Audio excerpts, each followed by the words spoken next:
سچائی اس میں ڈھونڈتے ہیں کہ کیا وہ چیز جو آپ نے کہی تھی کہ ہوگی، یعنی کہ جس کو آپ نے پریڈکٹ کیا تھا، کیا وہ سچائی ثابت ہوتی ہے کہ نہیں.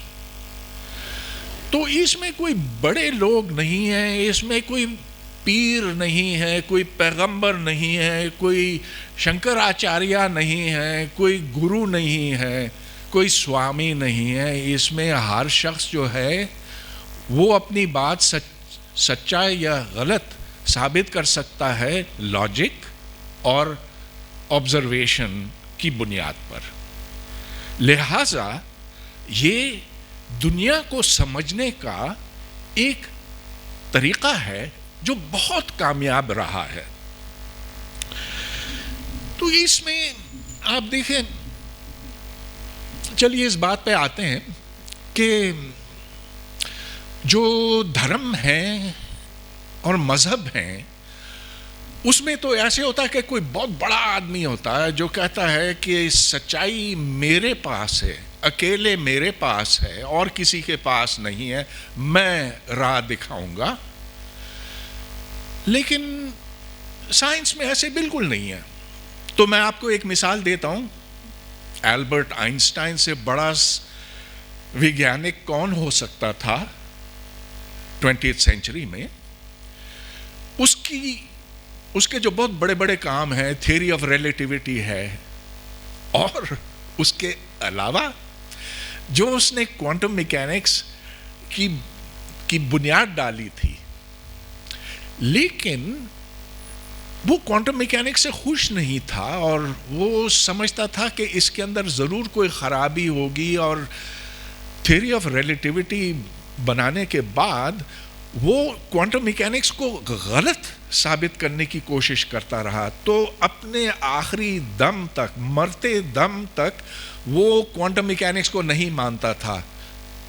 اچھا، لیکن اس کے زمانے کے جو دوسرے ویگیانک تھے وہ کہتے تھے کہ آئنسٹائن جی، مگر دیکھو کوانٹم میکینکس ادھر کامیاب ہو رہی ہے، ادھر ہو رہی ہے، کتنا زبردست کام ہے. وہ نہیں مانتا تھا. لیکن دیکھیے اچھی بات یہ ہے کہ جو دوسرے ویگیانک تھے اس زمانے کے، بور اور سمرفیلڈ اور ڈیراک اور وغیرہ وغیرہ، انہوں نے اس کی بات نہیں مانی، حالانکہ اس سے بڑا آدمی کوئی نہیں تھا. اور اب بھی یہی ہے کہ ہاں، ہم بڑے ویگیانک کی عزت ضرور کرتے ہیں، لیکن اس کی بات کو ہم آخری نہیں سمجھتے. تو سائنس اور دھرم میں یہ بڑا فرق ہے کہ دھرم یا مذہب ہمیشہ کے لیے ہوتا ہے، اس میں آپ کوئی تبدیلی نہیں لا سکتے، یو کانٹ چینج اٹ. لیکن سائنس اس بات پہ بہت خوش ہوتی ہے کہ یہ ہر وقت بدلتی رہتی ہے. تو سمجھ لیجئے کہ جیسا کہ کوئی بلڈنگ ہے جو بن رہی ہے، پہلے آپ فرسٹ سٹوری تک جاتے ہیں، پھر اس پر سیکنڈ بناتے ہیں، تھرڈ، فورتھ، ایسے بنتے بنتے بنتے سائنس ایک ایسی بلڈنگ ہے، عمارت ہے جو اونچی ہوتی چلی جاتی ہے اور جس کی کوئی حد نہیں. تو آپ یہ سمجھیں کہ سائنس کبھی ختم نہیں ہوگی، اور ہمیشہ اس کا یہ کہنا ہے کہ آج جس کو ہم مکمل سچائی سمجھتے ہیں وہ آخری سچ نہیں ہے، کہ اس میں ہم بہتری لاتے چلے جائیں گے جیسے جیسے زمانہ آگے چلتا چلا جائے گا. ہاں، لیکن دیکھیے اس میں ہم شرم نہیں کرتے اس بات پہ کہ science is not the final word. ہم کہتے ہیں کہ science is not the final word.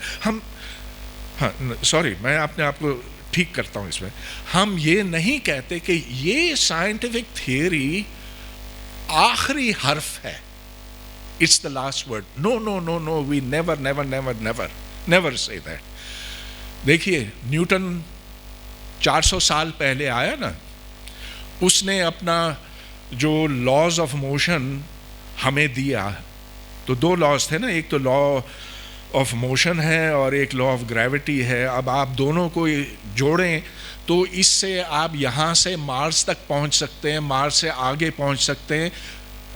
آپ کو وہ کافی ہے, بہت ہے. آئنسٹائن جب آیا تو اس نے اس کو بدلا, تھوڑا سا بدلا, تھوڑا اس لحاظ سے کہ اگر آپ کو آج یہاں سے مارس تک جانا ہے یا وینس یا آگے نکلنا ہے تو آپ کو آئنسٹائنس تھیوری آف ریلیٹیوٹی کی ضرورت نہیں پڑتی. لیکن اگر آپ الیکٹران کے موشن کو اسٹڈی کرنا چاہیں تو پھر نیوٹن کا قانون نہیں چلے گا, پھر آپ کو آئنسٹائن کی ضرورت پڑتی ہے. تو یہ دوسری سچائی تھی, بڑی سچائی تھی. اور جو تیسری بڑی سچائی ہے یہ کہ ویگیانک کسی بھی دھرم کا ہو سکتا ہے, اس کی نسل کچھ بھی ہو سکتی ہے, وہ اس کا رنگ کالا ہو سکتا ہے, گورا ہو سکتا ہے, یا ہم جیسا ہو سکتا ہے. تو مثال کے طور پر اگر آپ سرن چلے جائیں, سرن جو ایک بہت بڑی لیبارٹری ہے فرانس اور سوئٹزرلینڈ میں, اور میں نے تھوڑا سا وقت ادھر گزارا ہے, تو آپ کو ادھر Russians, Americans, Germans, Indians, Pakistani, Australians, eastern Europe سے آئے ہوئے لوگ, ہر طرح کے لوگ ملیں گے آپ کو. ہر قسم کی زبان بولتے ہیں, کبھی ان کا میں نے دھرم پوچھا ہی نہیں, کوئی فرق ہی نہیں پڑتا, اس لیے کہ وہ ایک ہی گول کی طرف جاتے ہیں, ان کا طریقہ ایک ہی ہے. اور اسی لیے سائنس ایک ایسی چیز ہے جو عالمی ہے, جو یونیورسل ہے, جو یہ نہیں مانتی کہ سائنٹسٹ اس ملک کا ہے, اس ملک کا ہے, اس مذہب کا ہے, اس رنگ کا ہے, ادھر کا ہے, ادھر کا ہے, کہ اس کی پولیٹیکل سوچ کیا ہے, نہ کوئی فرق نہیں پڑتا. اچھا, میں آپ کو ایک بڑی بہترین مثال اس کی دیتا ہوں. تو میرے دو بڑے سینئر کولیگز تھے, دونوں کو نوبیل پرائز ملا. ایک تھا اسٹیون وائنبرگ. وائنبرگ میں نے اس سے کورس پڑھا تھا MIT میں 1971 میں, اور اس زمانے سے وہ اپنے آپ کو ایتھیسٹ کہتا تھا. اور وائنبرگ کے نام سے ہی آپ کو پتہ چل جائے گا کہ ہی واز جوئش. اچھا, اس کو اور عبدالسلام پاکستانی ہے, ان دونوں کو نوبیل پرائز ملا ایک ہی کام کے لیے 1979 میں, جب انہوں نے ایک بہت زبردست تھیوری بنائی جس سے جو نیچر میں دو الگ الگ طاقتیں ہیں, ویک انٹریکشنز اور الیکٹرو میگنیٹک انٹریکشنز, ان دونوں کو ایسے جوڑا اور ثابت کیا کہ یہ ایک ہی تھیوری ہے. اتنا بڑا کام ہے کہ آج آپ کوئی بھی فزکس کی کتاب کھولیں تو ان دونوں کے نام آپ کو ملیں گے, لیکن یہ سوچیں کہ ایک طرف ایک تھا ایتھیسٹ, جوئش ایتھیسٹ, دوسری طرف وہ شخص جو اپنے آپ کو مسلمان کہتا تھا لیکن جس کو پاکستان مسلمان نہیں مانتا. اب یہ کیسی کانٹرڈکشن بنتی ہے ادھر. تو یہ تین بڑی سچائیاں سائنس کی میں نے آپ کے سامنے رکھی ہیں. اب میں تین بڑے جھوٹ کی طرف آتا ہوں. ایک جو بہت بڑا جھوٹ آج کل آپ کو ہر طرف سنائی دیتا ہے کہ سائنس ہماری بنائی ہوئی چیز ہے, ہماری ایجاد ہے. پہلے تو یورپ والے یہ کہتے تھے, وہ کہتے تھے دیکھو سائنس شروع ہوئی گیلیلیو کے ساتھ اور نیوٹن کے ساتھ, اور یہ جو پیچھے جو ہوتا رہا ہے ڈزنٹ ریئلی میٹر. ہاں وہ گریکس کا نام لیتے تھے, کہتے تھے ہاں وہ بھی تھا, ایرسٹوٹل بھی تھا, اور پائتھاگورس تھا, اور ڈیموکریٹس تھا, اور فلاں تھا اور فلاں تھا, لیکن یہ ہے ویسٹرن یورپ کی ایجاد. اچھا, پھر جیسے جیسے ان کو زیادہ پتہ چلنے لگا اور جیسے جیسے کلونیلزم کا زمانہ دور ہوتا چلا گیا, ویسے ویسے وہ اور لوگوں کو کریڈٹ دینے لگے. پھر انہوں نے کہا کہ ہاں اس میں کچھ انڈین سویلائزیشن کا بھی ہے, کچھ مسلم سویلائزیشن کا بھی ہے, کچھ یہ کچھ وہ ہے. لیکن آج اگر آپ اس سے اوپر ہٹ کے دیکھیں نا, تو آپ کو پتہ چلے گا کہ سائنس کسی ایک سویلائزیشن کی ایجاد نہیں ہے, کہ سائنس جو ہماری ریکارڈڈ ہسٹری ہے وہ تو صرف 6000 سال پرانی ہے. تو ہمیں اس وقت سے پتہ چلتا ہے کہ سائنس آ چکی تھی. تو دیکھیے, آپ چلیں ایجپٹ کی طرف. ایجپٹ میں آپ نے دیکھا نا کہ کتنے بڑے بڑے پیرامڈز ہیں. وہ پیرامڈز کیسے بنے؟ اس کے پیچھے بڑی سائنس تھی. اتنے بڑے بڑے پتھر کاٹ کے لانے پڑے. ایک تو یہ جاننا کہ کون سا پتھر مضبوط ہے, پھر اس کو کیسے کاٹا جائے, پھر اس کو ادھر سے ادھر کیسے لایا جائے. بھائی بہت بڑی سائنس ہے صرف اسی میں. اگلا سٹیج کہ ان پتھروں کو آپ جوڑ کر کیسے ادھر تک لا سکتے ہیں. اچھا, بہت سے پیرامڈز فیل ہو گئے.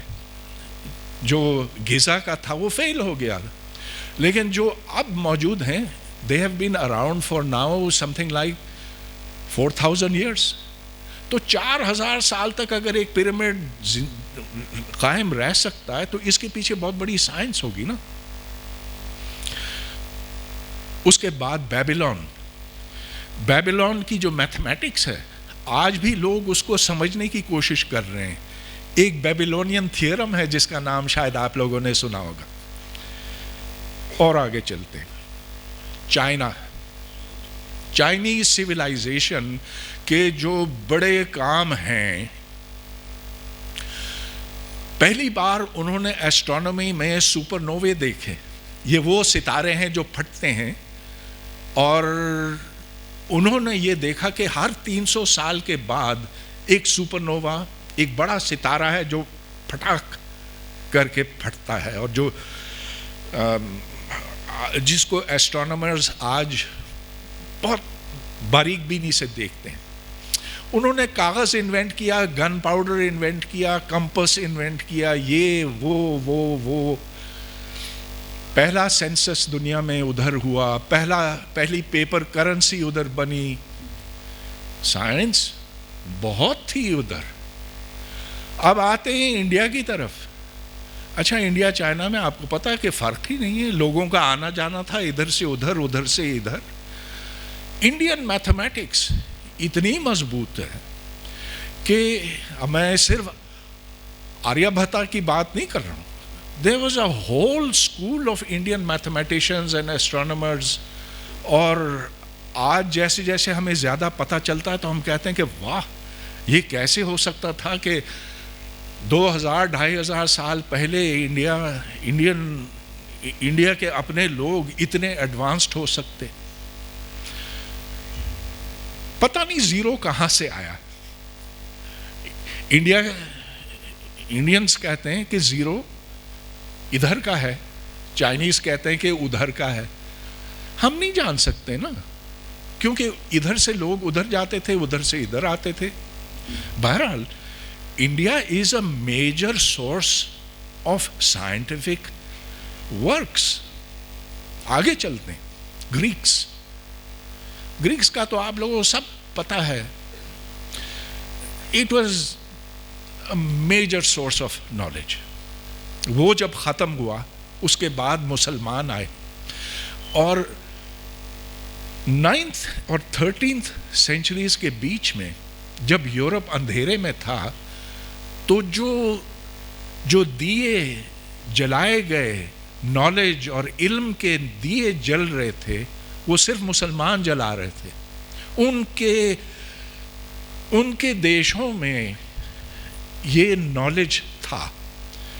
اب یہ ایک بہت دلچسپ بات ہے کہ وہ کیسے آیا, کیونکہ حضرت محمد کے زمانے میں تو کوئی سائنس نہیں تھی, قرآن میں کوئی سائنس نہیں ہے. یہ سائنس آئی کہاں سے؟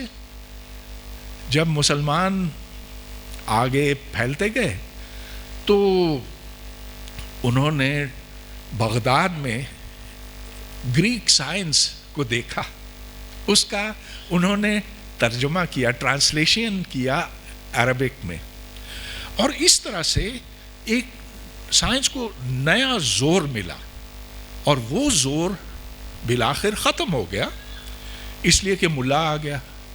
جب ملا آ جاتا نا تو وہ سائنس کو ختم کر دیتا, اس کا گلا گھونٹ دیتا. اور آج مسلمانوں کا حال اسی لیے ہے کہ ملا اس کے اوپر بیٹھا ہوا ہے. لیکن یہ جب یورپ پہنچا تو اور ترقی ہونے لگی, and that in a nutshell is the history of science. اچھا, تو جھوٹ کہ بہت بڑا جھوٹ ہے جب مسلمان کہتے ہیں کہ سائنس ہم نے بنائی.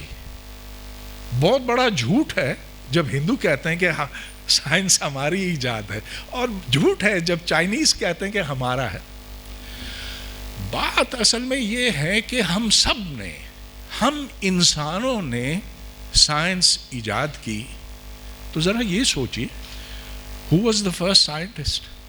وہ کوئی بیچارہ تھا, اس نے 2 پتھر آپس میں یوں رگڑے, دیکھا کہ اس میں سے چنگاری نکلتی ہے, اس سے پھر آگ لگتی ہے. تو جب اس نے اس کو ایک باقاعدگی سے سسٹمیٹکلی اس نے اس کو دیکھا, پرکھا, تب ہم کہہ سکتے ہیں کہ that was the first scientist. The caveman was probably the first scientist. دوسرا جھوٹ کہ سائنس صرف وگیانک یعنی سائنٹسٹ کے لیے ہے. نو, آپ بے شک بزنس پڑھ رہے ہوں, کامرس پڑھ رہے ہوں, اینتھروپولوجی, سوشیولوجی, یہ وہ جو بھی آپ پڑھتے ہیں, اور یہ جو ہمارے اسٹوڈنٹس پیچھے بیٹھے ہوئے ہیں جو مختلف سبجیکٹس پڑھتے ہیں, اور آپ سمجھتے ہیں کہ جی سائنس کی ہمیں ضرورت نہیں. ہاں بے شک آپ کو کیمسٹری کی ضرورت نہیں, فزکس کی ضرورت نہیں, لیکن جو سوچ ہے نا یہ آپ کو سائنٹسٹ بناتی ہے کہ آپ ہر چیز کے لیے پروف, ثبوت مانگتے ہیں. جب آپ کہیں گے کہ ہم سنی سنائی کو نہیں مانتے, ہم وہموں کو ٹھکراتے ہیں, تب آپ سائنٹسٹ بنتے ہیں. تو سائنس ہر ایک کی ضرورت ہے, صرف سائنٹسٹ کی ضرورت نہیں ہے. ویسے بھی آپ دیکھیں اب سائنس اتنی پھیلی ہوئی ہے. میں کیونکہ نیوکلیئر فزسسٹ ہوں, آپ سمجھتے ہوں گے کہ میں نیوکلیئر فزکس ہی سے خوش ہوتا ہوں. نہ, ایسے بالکل نہیں. ہر صبح مجھے اسٹینفورڈ یونیورسٹی سے, نیٹ سے 500 پیپر پہنچتے, میں 5 بھی نہیں سمجھ سکتا ان میں سے.